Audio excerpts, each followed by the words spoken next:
Isa ka ba sa mga na-alarma nung time na nawala si Facebook ng ilang minuto? So, tulog na ako noon that time. And paggising ko sa umaga, trending si Facebook, no? Facebook is down. And maraming nagpo-post na baka nag-update lang. And iba-iba yung mga haka-haka, ano ba talaga yung tunay na nangyari. And kung meron mang nangyari na hindi aware at hindi control ng Facebook, is hindi nila yun sasabihin. So, yun yung social media. And familiar ka ba sa Friendster?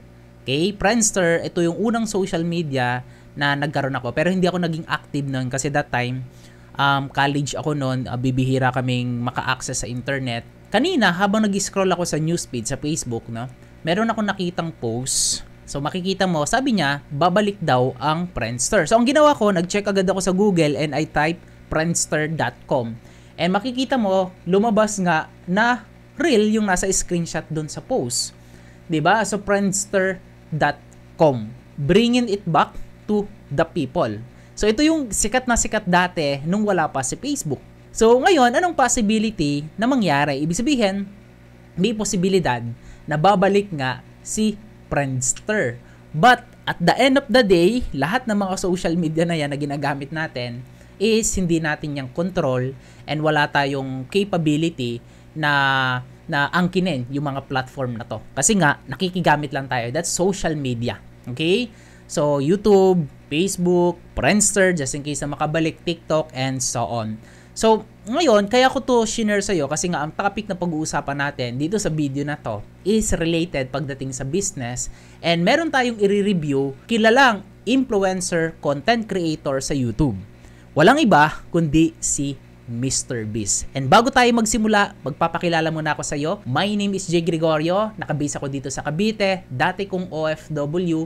I tried multiple businesses nung uwi ako ng Pilipinas. May mga business na nag-succeed and may mga business din naman na mga nag-fail. Pero ang pinaka-importante sa lahat, yung hindi tayo sumusuko sa mga goals na gusto nating makuha. Right now, ang ginagawa ko is I'm very passionate sa pagtulong, especially sa mga kababayan natin na gustong magsimula at magpalago ng kanilang mga negosyo.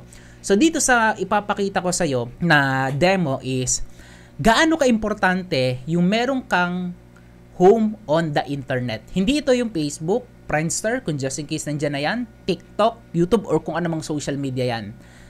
Home on the internet na ikaw yung merong control, okay, sa'yo yon. So having a website is crucial. Napaka-importante talaga ng pagkakaroon ng website. Especially if you are a freelancer, business owner, meron kang personal brand, or starting. Sobrang importante ng pagkakaroon ng personal website. Kung business yan, website para sa business mo. If you're selling product, website para dun sa mga product mo. Okay? So, itong papakita ko sa iyo bago natin puntahan yung website ni Mr. Beast, ng product niya, pakita ko muna sa iyo kung magkano ba yung sales na na-generate niya dun sa website niya. So, dito sa tool na to, pwede mong i-check yung link sa ibaba ng video na to. That's my affiliate link. PPSpy is e-commerce tracking platform na kung saan kaya niyang matrack, not 100% accurate to, pero based dun sa data and review, feedback na ni-research ko, nasa 90% to 95% yung accuracy niya. So, not bad. Okay? So, eto, kakatrack ko lang siya and yung tracking na nagagawa niya is bi-weekly. Kakalagay ko lang nito, so may possibility na hindi pa ito yung total sales na na-generate nga ngayong araw. So, parang inad ko to kanina mga 6 hours ago.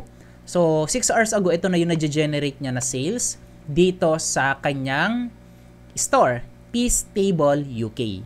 So, ano ba tong product na yan, Coach J, na ni Mr. Beast, no? Kilalang kilala mo naman yan. $114. Ang laki niyan kung i-compute natin sa peso. Tapos, product sold, 2.8. So, magti 3,000 parcel na yan.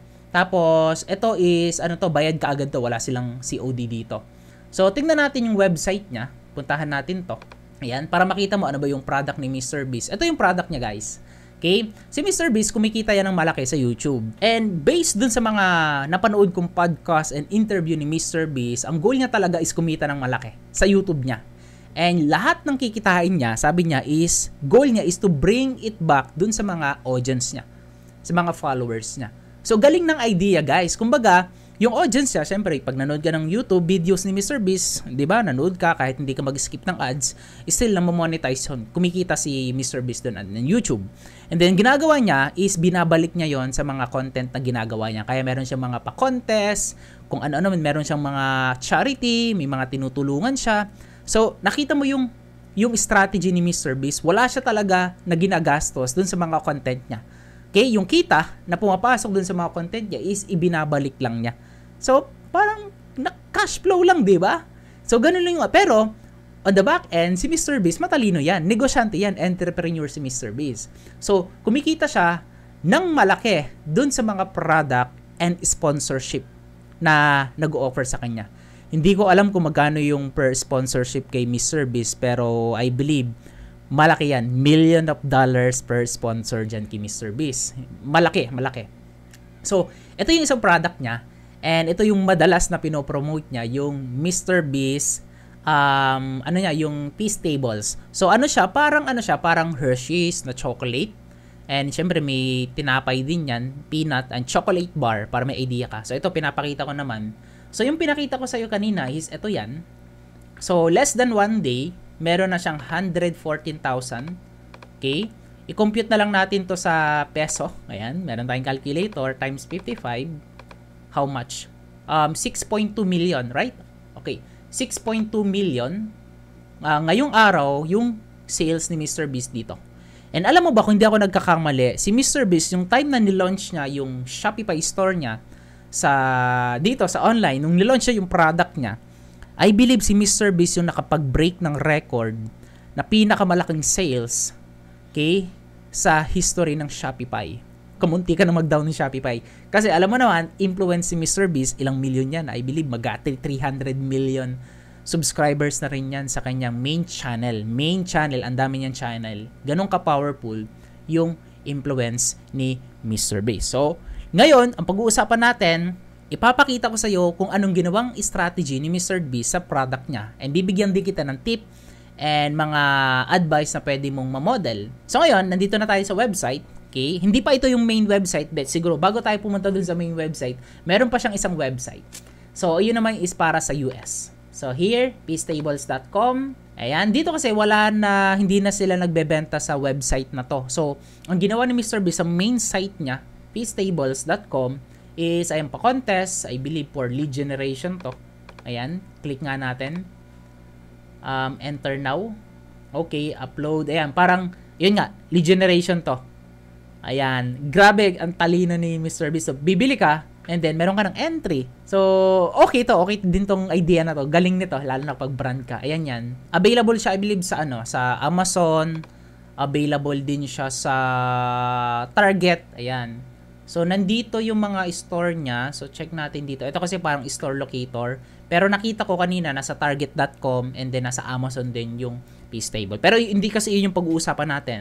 Kumbaga, ito yung main site. Ang ginawa ni Mr. Beast is nililead niya yung mga buyers papunta doon sa iba't ibang platform. And kung sa atin, iyan yung Shopee and Lazada or kung ano man. Ngayon, dito naman sa UK niya, ayan, balikan natin. Itong UK store niya na meron ng 6 million sales ngayong araw, ilang oras pa lang yon, is nagbebenta sila dito sa store nila. Kung papansinin mo dito, ito yung website niya. Ito yung nagustuhan ko sa website na to. Kung i-revamp ko siya, maraming pwedeng baguhin. Pero, alam mo naman yung mga tao at mga audience ni Mr. Beast, talagang mga visual yan. Talagang nanonood ng video, wala podcast, hindi masyado. Pero, mostly mga video content talaga si Mr. Beast. So, ang ginawa niya dun sa product niya, visual talaga. Multiple color. Okay? And then, ang linaw, tingnan mo yung ginamit niya ng mga color. Pero hindi si Mr. Beast ang gumawa nito, ha.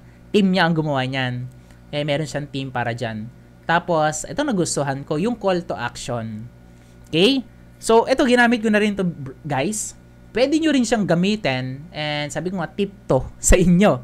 So, try now, but wala ditong try now na pre-taste. Try now means, bili ka, try mo yung 10 piraso, and then pag nagustuhan mo, bili ka ulit sa akin.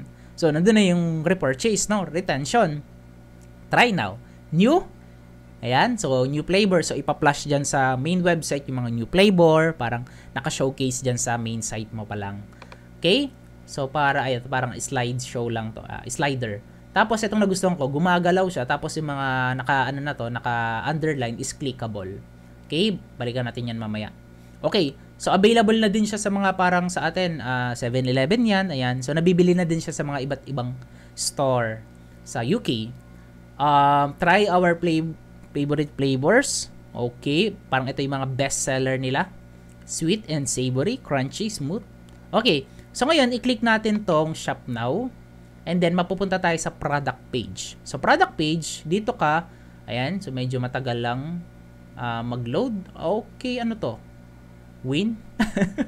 Pero sa akin yung nakita mo yung bilog na yon, nakaka-distract yon. Hindi ko alam bakit pa nila nilagay yon. Kung ma-hide naman yung madi-disable naman yung much better. Okay. Okay, creative, galing. Tapos nakita mo to? Psst, come chat with me. Galing, parang dynamic siya na, or nakaset na siya na ganun. Parang pop up dun sa menu. Galing nun. Here, creative, ang ganda ng creative. Branding color, kung ano yung color ng product niyang, itong flavor na to. I believe ano to, savory chocolate, yan. Ayan. Color ng damit, background, ginamit. Nuts, nandyan Mr. B, syempre. Okay, so bago dito, ito. Ayan, so makakapag-add ka, flavor, ito na yan, selected na siya, add to bag, okay? Instead of add to cart, add to bag. Then, quick lang, flavor description, ayan, okay. So, wala nang mga eche-boreche. Direct to the point. Shipping, cost $4, included VAT, pre-orders over $45. So, yung strategy na to, nakakatulong to guys. Kung bibili ka ng isang piraso, how much yung isang piraso? So, pero 10 na yan. Ayan, combo na. So, kapag order ka ng dalawa, 24, okay, compute natin, times 99 times 2, magkano na to? Okay, ulitin natin, 24.99 times 2, 49. Sabi niya dito, over 45 pound, pound dollar to, UK, dollar, so, free shipping ka na. Ayan per orders. Free. So, ibig sabihin, dadalawahin mo na. Diba? So, ngayon, increase na naman yung order value niyan. Okay, restriction, delivered within. Ito, importante to guys, kung nasa e-com kayo or brand yung product mo. Delivered within. Okay siya ni-assume, especially kung kilala mo na yung courier mo, alam mo na yung lead time ng mga courier mo. Ilagay mo dyan, deliver to your door within 1 to 3 days. So, sa UK, mabibilis yung courier dyan. Hindi ko alam kung sa atin, mabilis din. May mga mabibilis naman. Lalamove, diba? Same day. So, yan. Okay, baba tayo. Creative, nakita natin to. Itong maganda, the breakdown. So, bin-breakdown niya yung laman ng... Ito yung... na yun? Bar, yung chocolate. Cane sugar. Instead na sugar, lang lagyan ng cane sugar. Doon naman gawa yung asukal, diba? Okay, keep it simple. Cocoa butter. Yan. Yan, chocolate, vanilla, salt, ayan. Tapos dito maganda, nutrition facts. So, ito maganda tong ilagay. Sugars, ang taas Grabe, 40 gram. Ang taas nito, calorie, ang taas. Pero syempre, daming bumibili niyan. Yun, solid. Solid to sa akin. Kung magbabago man ako dito, yung nag-load kanina, tapos, mapapansin mo dito kasi Mr. Beast, hindi na siya masyadong gumagamit or yung team niya ng mga tawag dun yung mga timer or yung mga urgency na kung anumang lumalabas, mga kung saan man. So, si Mr. Beast kasi, napansin ko, at mapapansin mo talaga at alam mo to, sobrang taas na ng trust ng mga tao kay Mr. Beast. Kumbaga yung authority niya, grabe na. Kaya kahit wala siyang ilagay ng mga elements dito para maibenta mo, kahit hindi mo pa yan gamitan ng FOMO strategy, bebenta pa rin at bibili pa rin yung tao dahil loyal yung kay Mr. Beast. Yan, pero kung hindi ka pa ka-level ni Mr. Beast, I really suggest na lagyan mo kahit papaano ng mga ingredients or elements na magbo-boost ng conversion ng product landing page mo, funnel mo, or landing page mo. Okay, try now. Ginamit niya. Save 10%. Ayan, hindi ganun kalaki. Diba? Iba, 50%, 10%. Okay, so meron din siyang bundle. Check naman natin itong bundle niya. Okay, nag-load ulit to. Yung ruleta. Tanggalin nyo na yan. Ito, UK based tayo. Okay, UK. Dito naman tayo sa bundle. Okay, 44.99. Siguro, assume na to. Hindi ko alam. Kasi bakit 0.99? Kung hindi ka umabot ng 45, mag-add ka ng additional. Siguro ano na yan, hindi pa nila ginawang, parang ano lang, parang dating na mababa yung binili mo. Kasi pag ginawa mo tong $45 yun compare sa 44.99, still, mas mababa ito. Kahit cents lang yung difference. Ayan, tingin ko free shipping na to. Yon, grabe ito. 20 bars. Yan. Tapos ang ganda ng ano nila. Font. Ngayon, bibigyan kita ng trick. Hopefully mag-work to. Merong Chrome extension kung nagpa-funnel hack ka na Wattfont. So, install mo lang to sa Chrome extension mo. Wattfont Chrome extension. Search mo lang. Tapos, itap mo dito kahit i-highlight mo yan. Click. Obviously, narrow. Negative 700. Weight, 700. Color white. Line height. Size. I-click natin to kung available to sa Google. Kung iha-hack mo lang yung gusto mong font style ng inspiration. So, font, walang masama na kopyahin yan. Yung ibang mga font kasi paid, custom font. Pero may mga font din na available yan for free to download. So, obviously narrow. Available siya sa Adobe. Wattfont.com. Tingnan natin kung same sila. Okay, nice. Same nga. Ito maganda to. Maganda siya sa mata kasi readable siya. Tapos, makikita mo sa part na to, ano lang yan, parang style lang yan. Nilagyan lang nila ng parang ganun shadow. Then, ginawa nilang opacity, 100% para hindi mag-blur. Galing ng designer nito. Hindi to basta-basta guys na ginagawa. Custom siya. Ayan. Okay, branding, si Mr. Beast. Okay, brand color, align. Ganda. The breakdown. Ang bin-breakdown nila dito, nutrition facts na lang. Okay, same lang naman yan. Okay, galing. Tapos sa US, tingnan nga natin sa US. US. Click natin tong US kung available. Ayun, so tama. Mapupunta ka lang sa US at hindi sila available sa US. So, mabibili mo lang to sa mga Amazon. Pero sa UK siguro, Australia, ito UK, available sa store nila, online shop. Australia, ganun din. Similar lang, okay. And similar lang, nagbabago lang dito sa part na to. Pero still, similar din yung branding color nila. Tapos sa price, tingnan natin kung ano sila. May bundle din. Okay, baka same lang. Kumbaga, kinloan na yun, naglo-load din yung releta. Kinloan lang din siguro nila to. $40 naman dito, mas mura ba? Pero hindi naman, breakdown, ganun din. Tapos may mga reviews din. Okay, so simple guys, yung store niya, simple siya. Pero sa sobrang kasimplihan niya, talagang nagko-convert siya. 'Di ba? So balikan natin, magkano na yung sales ni UK ngayong araw. Refresh natin. Okay, 100,000 US dollar. 160 na. Magti 3,000 na yung sold. Yan, ngayong araw pa lang to, and then yung tracking nito is every 7 days.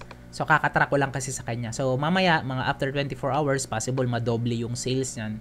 So, baka umabot ng 12 million sales ang sales ni Mr. Beast dito sa UK. And yung sales na yun, sobrang baba pa yun. Parang common lang yun sa kanila. Alam mo naman, may brand to. Diba? So, yun. Grabe guys. Kung ano yung makukuha mong strategy and lesson dito. Number 1, don't rely on one platform alone. Mr. Beast, may YouTube siya. Magti 300 million na yan. Grabe na yon. But si Mr. Beast, may mga website yan and may mga platform siya na kung saan dun siya nagbebenta. Doon kasi natatanggal mo yung mga other competitor, and dito kasi ang goal dito pag pumunta sa website mo is bumili. Unlike sa mga social media, ang daming distraction. So, ngayon, kung si Mr. Beast magsasend message at magbebenta siya sa Facebook, hindi kakayanin ng team niya. 500 pa yung employees niya sa or chat support niya, hindi kakayanin sa sobrang daming. Ngayon, nag-hire siya ng team para i-develop yung system niya. Gawa siya ng sobrang high converting shop, store, website or landing page, and then yun yung mag-accept ng order. So wala tong COD kasi hindi naman uso sa UK yung mga COD, US, ganyan. Yun, ganun ka-powerful. Talagang pasok lang ng pasok yung sales, and then sa fulfillment, I believe outsource lang din yung fulfillment nila dyan. May mga courier silang mga kilala na talagang nagfulfill, like sa US, Amazon, Target, yung nagfulfill ng ng mga product grabe guys yung ginawa ni Mr. Beast, no? Hindi lang siya nakapokus sa isang social media, kahit sa social media nakikita din siya.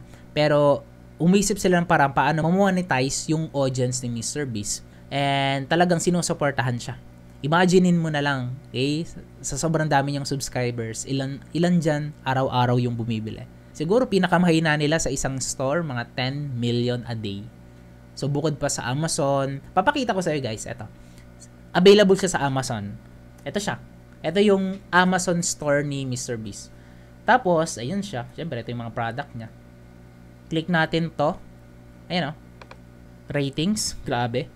Taas. Ayan, dito. Available siya. So, dito kasi hindi natin matatrack yung sales unless currently not available. Grabe. Ibig sabihin, laging sold out.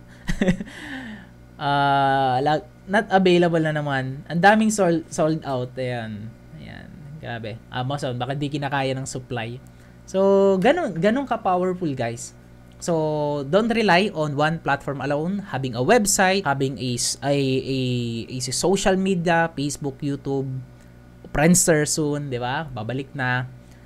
Platform like Amazon, kung sa atin sa Amazon, alam ko magkakaroon na yan.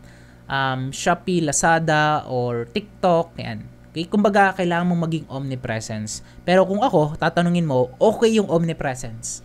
Highly recommended yan. But, dapat hindi mawawala yung isa. Having a website na kung saan dun ikaw yung makakapag-control ng lahat. Mawala man silang lahat, still, nandiyan ka. Okay? Nandun yung platform mo. Okay? Available to anyone. Like si Facebook, 10-15 minutes ata nawala. But kung meron kang website, still, yung website mo, naka-up, and pwede nilang puntahan kung ano man yung binebenta mo. Okay? So, hopefully, nakakuha ka ng tips and idea na ma-apply mo sa negosyo na sisimulan mo dito sa pinakita ko sa'yo, yung positioning ni Mr. Beast and also yung sa product landing page niya, grabe, solid yung branding color lagi. Tapos creative guys, isa sa mga mare-recommend ko talaga, mag-invest ka ng tao, mag-invest ka ng time pagdating sa pag-create ng creative. Ayun, creative. Malaking bagay kasi yung visual na nakikita ng mga tao para, 'di ba? Para bilhin, 'di ba? Pag nakita nila 'yan, talagang mapapabili sila, 'di ba? Pag nakita mo 'to, talagang mapapabili ka. Ayan. Sobrang kumbaga malinaw na mo na-communicate yung binebenta mo. Tapos yung ito, banner lang 'to, hindi siya text, ayan. Nilagay lang nila dito.